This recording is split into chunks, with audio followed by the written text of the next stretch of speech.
আসসালামু আলাইকুম রহমতুল্লাহ বরকাতু। সতেজ ফুডের আখের চিনি, আখের লাল চিনি। এই যে আখের লাল চিনিতে আছে ক্যালসিয়াম, ম্যাগনেসিয়াম, ফসফরাস সব কিছুই আছে।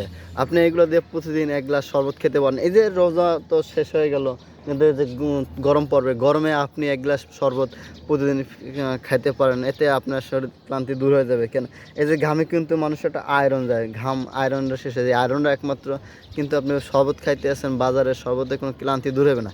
ক্লান্তি দূর করার জন্য কী খাবেন? এক গ্লাস আখের চিনির শরবত খাবেন। বাজারে যে কেমিক্যাল মুক্ত শরবত না খেয়ে আপনি কিন্তু আখের শরবত খাইতে পারেন। আখের চিনি আর সাদা চিনি একটা বিষ কিন্তু এটা।